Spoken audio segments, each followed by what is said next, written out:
Hey Dames members, I hope you guys are doing well. It's Michelle, and I know that for March we were supposed to interview Bo from Civitan, but because of what is happening, I thought we should reschedule that talk. They're not quite sure what's going on with their summer programs anyway because of this pandemic. So let's instead switch gears and let's talk about how we can reset our mindset during this crisis. So, for all of us, our world has been completely turned upside down, right? With COVID-19, we are all now trying to deal with the school closures. We're trying to deal with the fact that our children maybe aren't getting therapies right now.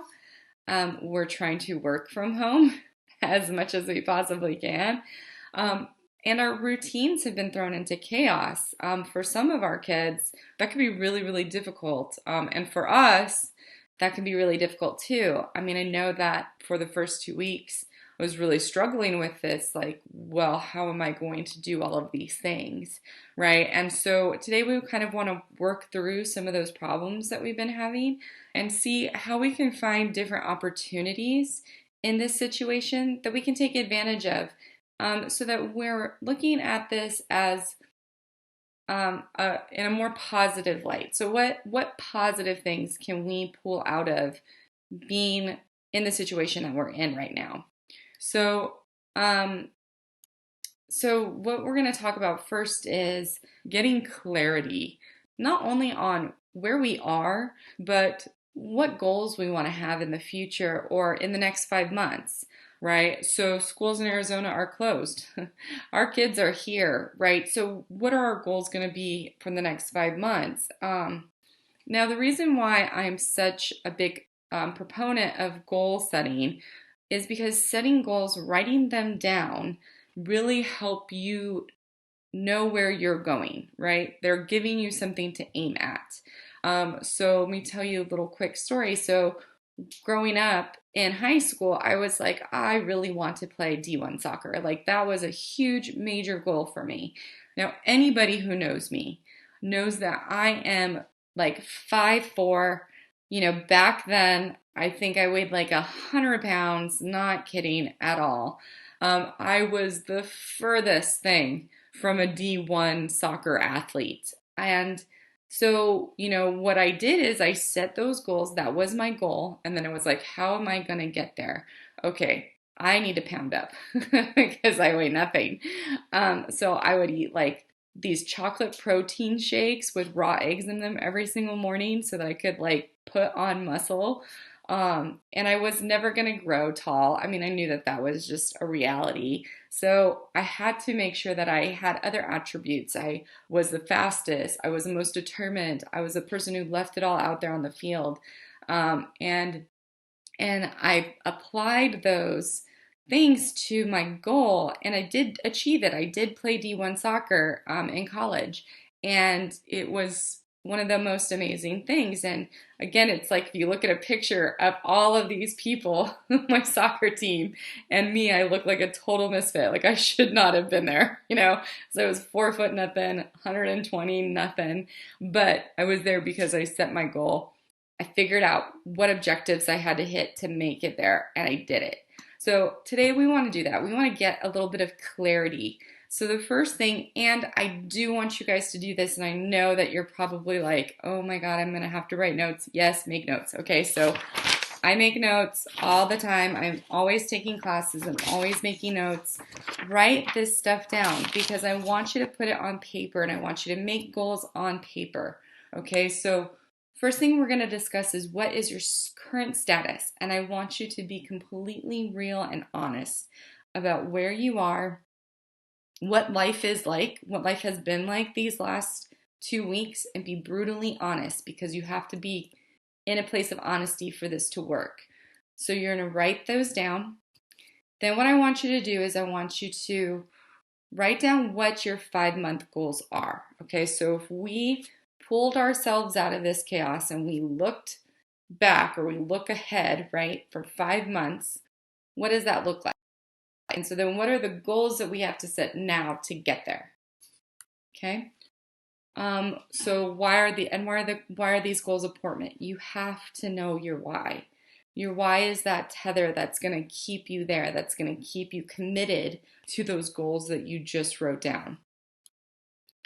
And then the next thing you need to do is your how. How are you going to achieve those goals? Okay? So I'm going to tell you what I wrote down for me personally, and then I'm going to give you guys a little time to write down what your goals are. Okay? So for me, the first 2 weeks were a mix. So there were some pros where I was like, oh my God, it's the first time in 5 years that I haven't had a therapist in my house. True story, which was amazing. But then there were some cons too, right? So definitely stressed. We just moved. So we just moved. All of this happened. So we're stressed. We're overwhelmed. I'm overwhelmed. I'm not getting any alone time. You know, there was a moment where the kids would go off and my house was quiet. And that does not happen anymore, except for I'm filming this right now, like 10 o'clock at night. And this is the only time it's quiet in this house. So the lack of quiet is very stressful for me. And then honestly, my son works so hard at school and his teacher is amazing and they've worked so hard to get him where he is. And I'm really worried about him regressing. And so that's a very big worry for me. So I wrote that down as one of my things that, you know, is where I am. It's a worry that I have. Okay, so number 2, what are my 5-month goals?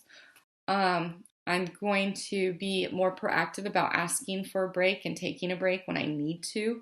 If that means that I walk around the house, if that means that I escape and I take a shower by myself every day.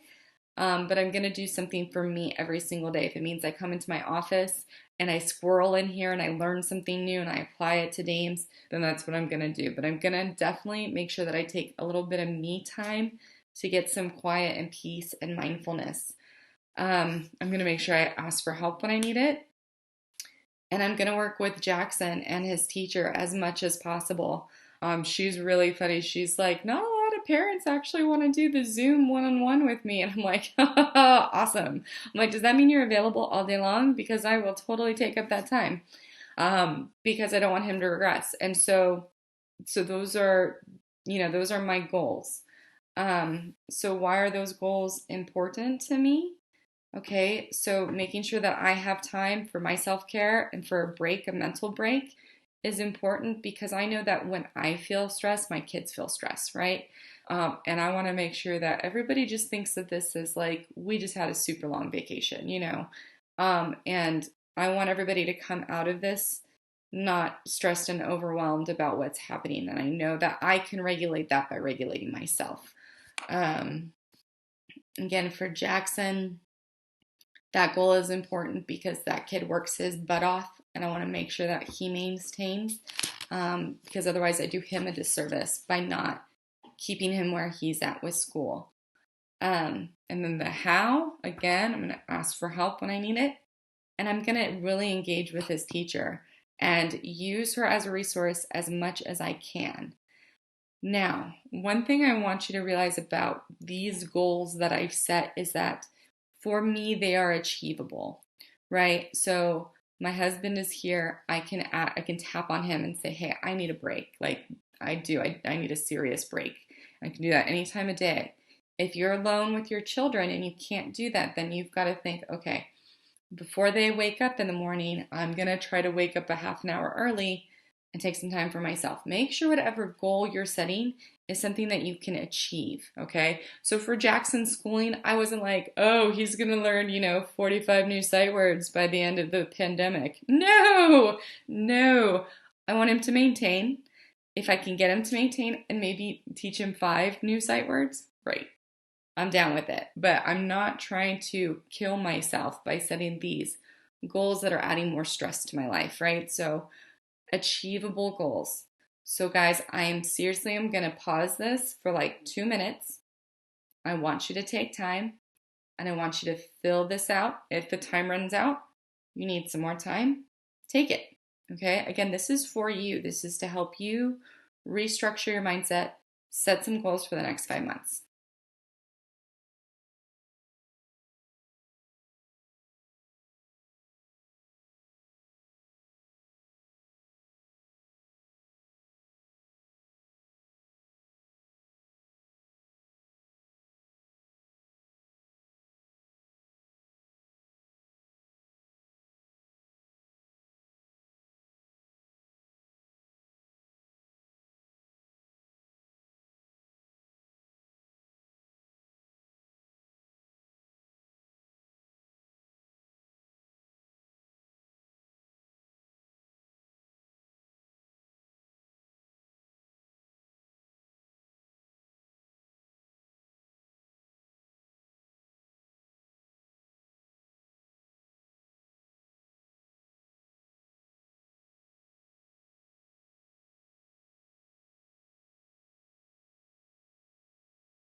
All right, guys. So I hope that after that you have some good goals that are established, right? And now let's talk about like the nitty gritty. What is really like the biggest problem that you're feeling right now? And I'll tell you another little story. So when both of my kids were diagnosed, before they were diagnosed, I was a teacher. I was teaching as an adjunct professor at a community college. I was a coach. I was coaching rowing. I'd been coaching rowing for like 10 years. And when my children were diagnosed, I had to give all of that up, right? And so one of the principal things that made me who I am was this passion to teach and to help other people grow and develop. And when my children were diagnosed, all of that stopped and I wasn't giving back anymore. Creating Dames helped fill that void in my life, and it helped me give back to another community in a different way. And so it was like I had this big problem, but I figured out how to solve it. And it was an opportunity that wouldn't have ever presented itself had the kids not ever been diagnosed, right? So, what we want to do here is I want you to write down what is the biggest problem that you're facing right now, like the biggest thing. You're going to write that down, okay? And then we're going to write out some possible solutions to that really big problem, okay? We're going to try to find an opportunity within this problem that you otherwise wouldn't have. And then we're going to try to talk about how to capitalize on that opportunity. So, for me right now, one of the biggest problems is that the kids are home 24/7.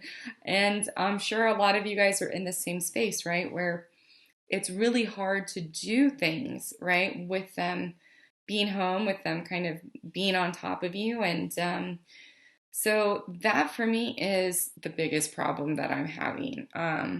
The possible solutions to these problems are this problem of the kid being home 24/7.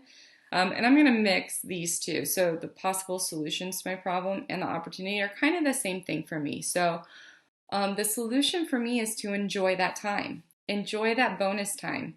So, like I said before, for 5 years we have had therapists in and out of this house. It's a revolving door, and sometimes it never even felt like our home, I guess. Like it was truly ours because it was always being invaded by somebody else.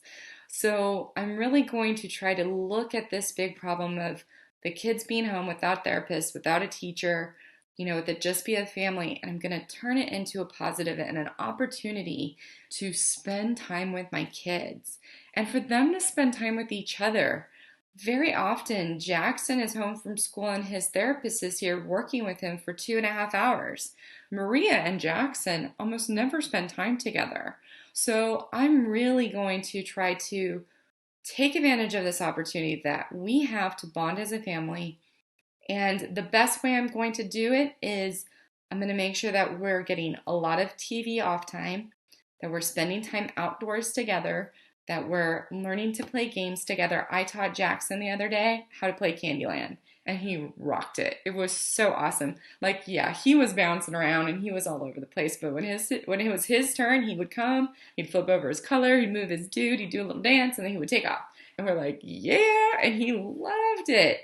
And we've had that game in his closet for 3, 4 years, and he picked it up like that. So I'm excited to dive into those opportunities to just bond as a family during this time and be together. So that's an example of what we're doing. Again, I'm going to give you about 2 or 3 minutes, and I want you to really grab your pieces of paper, write it down. What is the biggest problem that you're having right now? And then what's the solution? And then how are you going to take advantage of this opportunity that you have?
Okay, so I don't know what you wrote down, but I hope it was great, and I hope it's giving you some clarity of how to turn that big problem into an opportunity.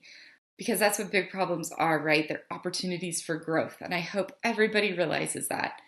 So next thing we want to talk about, of course, because I'm me, is what lights you up for self-care right now, and what can you do right now? All right. So before the kids were diagnosed, like I told you, I was like a D1 soccer player. I always worked out hard at the gym, running on treadmills, lifting weights, doing cardio classes. I loved that stuff. When Jackson was born, he didn't sleep for about 4 years. I mean, 4 years of no sleep. And I was like, what am I going to do? Because I'm not taking care of myself. So I ended up taking this random Pilates class at the gym. And I was like, oh, thank God I can do this. I'm like, I'm running on like 3 hours of sleep, but a lot of Pilates stuff was like laying on your back. You would like stick your foot up in the air and you would like wiggle it around. You've done any of the Pilates classes on Dames, but oh my God, just the fact that Pilates was like low impact, it's hard and it'll keep you in shape. But I could do Pilates on 3 hours of sleep. So I found something that I could do in the situation that I was in. So what I want you guys to think about with this is, what is the biggest thing that is positively affected your life and your self-care in the last 90 days? Now, this doesn't have to be like I did, I ran a marathon, or, I ran for 5 hours. Or this can just be like, I got this really great book on how to meditate and I've been reading it. So it doesn't have to be physical, it can be emotional and spiritual too. Okay. What 3 impacts did it make on your life? And then how can you fuel it to make it even bigger? So, how can you take what you've learned or what you're doing and make it have a bigger impact in your life, especially right now? And then I want you to write down, what is the number one thing that you can do for self care in the next 12 months or in the next 5 months while your kids are here, right? So for me, I really enjoyed doing the Dames workouts, but with the move, with the kids, I'm exhausted by the end of the day. And so I really needed to find something else that I could do. We just moved near the mountain. We can walk to hiking trails. So we've been hiking. So that was like the biggest positive thing that's happened for me in the last month, really. And 3 big impacts. We're out, we're in the fresh air. It's beautiful outside right now in Arizona. I take my kids. So we're bonding, we're having fun, we're experiencing this thing together. And I take my dog, which is like laying over here, and I get her tired out so that for the rest of the day she's not running around being a knucklehead. That's a huge positive. So how can I fuel it to make it even bigger? I can dedicate myself to going every day or every other day, taking the kids, taking the dog, getting self-care, and also, growing and coming together as a family. So I want you to do this again. We're going to pause it for 2 minutes. Take your time, answer these questions, write them all out. What can you do? What lights you up for self-care? What impacts does that make on your life? How can you fuel it to make it even bigger? And then what's the number one thing? Write it down. The number one thing that you're going to do for yourself for self-care in the next 5 months or 12 months. All right? 2 minutes. Ready? Grab your pens. Go.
All right, welcome back. Now, believe it or not, we're almost done, guys. Um, the last thing we really want to talk about is knowing when we are successful. So we wrote all of these goals down, right? But what is that overall feeling that we're going to get? Or what is that that top goal that we're going to reach at the end of this? So I already kind of gave you some examples of things that I really wanted to do in my life that I ended up doing, right? Like I really wanted to, participate in sports at the highest level and play D1 soccer, and I ended up coaching college athletes. I really wanted to give back and teach people and see this spark of enlightenment on them. And I know personally I'm successful if I'm helping somebody else grow and develop, and that is always my number one thing. So I want you to write out a list of 10 things, seriously, 10 things that will inform you of what success looks like for you, for your self-care, and for your family dynamic. Okay, so how will you know when you've reached an area of success in those areas, right? So write 10 things, 10 things down that you will know when you're successful. And I'm going to give you about 2 minutes again to write those things out. How are you going to feel? How's your family going to feel? Right? How are your kids going to be academically?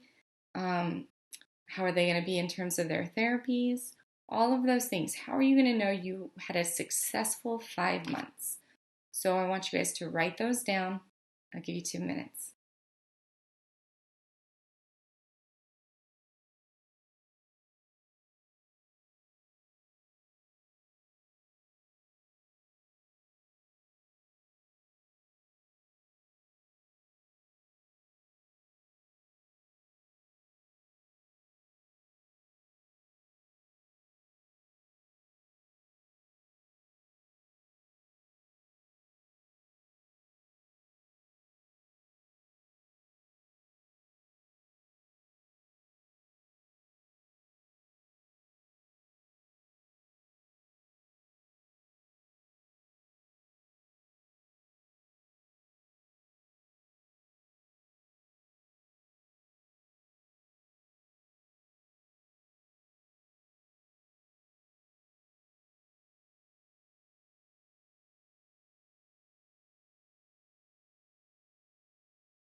All right, so hopefully you guys wrote some things down, and these are just things to put down on your, like, if you were thinking of targets, right? These are our targets. These are what we want to hit. We always want to have goals to aim at. And I want you guys to feel like you had a successful time during this pandemic, right? So um, the last takeaway that I want to leave you with is I want you to remember that where focus goes, energy flows. If you think of this pandemic as being horrible, the worst thing ever, we don't know how we're going to get through it, your energy is just going to go there. You're going to constantly be thinking those things, and guess what? You're going to have a horrible time.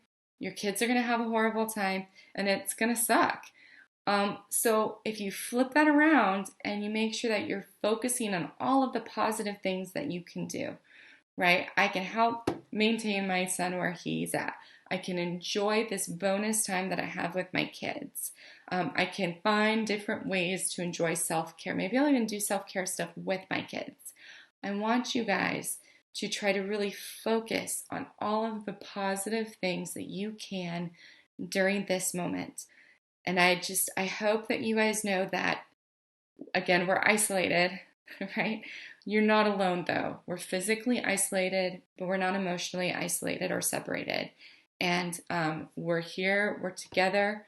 Connect, reach out, ask for help. Focus on those positive things.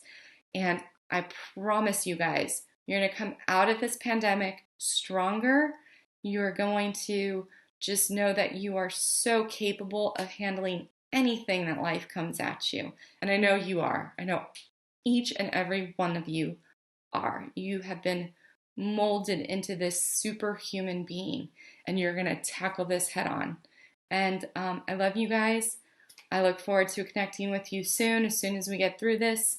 And have a really, really wonderful next 5 months. And I'm not kidding. Have a wonderful next 5 months.